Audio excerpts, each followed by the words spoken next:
আরে আমাকে তো কেউ দেখতেছে না, আমি তাড়াতাড়ি করে এই বড় বাড়িটাতে চুরি করার জন্য ঢুকে পড়ি। আরে পার শব্দ কোথা থেকে আসতেছে? আমার মনে হচ্ছে চুরি করার জন্য চোর ঢুকে পড়েছে আমার বাড়িতে, আমাকে তাড়াতাড়ি করে দেখতে হবে। আরে বাপরে, আমার তো মনে হচ্ছে এটা বড় মাপের চোর, মুখের মধ্যে মাস্ক লাগিয়ে চুরি করতে এসেছে। আরে আমার কেন জানি গন্ডগোল গন্ডগোল লাগতেছে, আমাকে তাড়াতাড়ি করে চুরি করে এখান থেকে পালাতে হবে। আরে চোরের বাচ্চা কোথাকার, আমি তো তোমাকে আমার বাড়ি থেকে কোনো জিনিস চুরি করে নিয়ে যেতে দেবো না, আমাকে খুব সাবধানে চুরি করতে হবে। তাড়াতাড়ি করে এই সোনার চেনটাকে আমার ঝোলার মধ্যে ঢুকিয়ে নেই। আরে এত বড় বাড়ির মধ্যে আমি তো ঠিক মতো চুরি করতে পারতেছি না। আর বাপরে, এটা তো আলমারি, আলমারিতে যতগুলো জিনিস আছে তাড়াতাড়ি করে ব্যাগের মধ্যে ভরে নেই। এই চোরের বাচ্চা, তুই আমার বাড়ির জিনিসগুলোকে চুরি করবি, আমি আবার ওই জিনিসটাকে নিয়ে ওখানে রেখে দিচ্ছি। আর এই সোনার ইটটা আবার কিভাবে আলমারিতে চলে আসলো? এটাকে তো আমি ব্যাগের মধ্যে ভরে নিয়েছিলাম। আরে আমি কিছুই বুঝতে পারছি না, আমি তো এগুলো জিনিসকে ব্যাগের মধ্যে রেখে দিয়েছিলাম। আরে উপরওয়ালা, আমাকে চুরি করার জন্য একটু সাহায্য করুন প্লিজ। আমার মনে হচ্ছে আমাকে এখানে বেশিক্ষণ থাকা যাবে না, আমাকে তাড়াতাড়ি করে অন্য রুমের মধ্যে যাইতে হবে। আরে এরা তো একদম মরণ খান খেয়ে মরণ ঘুম ঘুমাচ্ছে, আমি তাড়াতাড়ি করে এদের মোবাইলগুলোকে তুলে নিয়ে ব্যাগের মধ্যে ভরে নেই। আরে চোর বাবাজি, তুমি আমার মা বাবার জিনিসগুলোকে চুরি করতেছো, আমার জেবের মধ্যে তাড়াতাড়ি করে ভরে দাও জিনিসগুলো।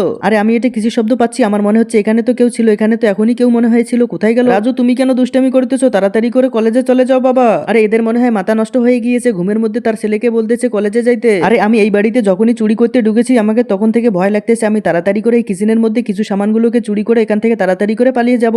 এই যে চোর বাবাজি, এই যে ধরো, তোমাকে চাকু দিচ্ছে, এই চাকুটাও নিয়ে নাও, তোমার কাজে আসবে। আরে বাপরে, এটা তো চাকু, এই চাকুটা আমাকে কে দিল? আরে আমি তো এখানে কেউকে দেখতে পাচ্ছি না। আরে বাপরে বাপ, এই চোর বাবাজি, তোমার তো শরীরে অনেক ওজন দেখতেছি, তুমি তাড়াতাড়ি করে আমাদের কিচেনের মধ্যে শুয়ে পড়ো। আরে বাপরে, এই বাড়িতে তো অনেক গন্ডগোল দেখতেছি, এখানে মনে হয় ভূত আছে, আমাকে তাড়াতাড়ি করে এই বাড়ি থেকে পালিয়ে যেতে হবে। আরে বাপরে, আমি তো এই বাড়ি থেকে বেঁচে ফিরেছি, এখন তাড়াতাড়ি করে আমার মালগুলোকে নিয়ে পাতলি গলি দিয়ে পালিয়ে যাই। এই যে চোর বাবাজি, আপনি যেটা ব্যাগ নিয়ে গেলেন ওটা কোনো মালের ব্যাগ ছিল না, ওটা তো আমাদের বাড়ির ক্যাচারার ব্যাগ ছিল।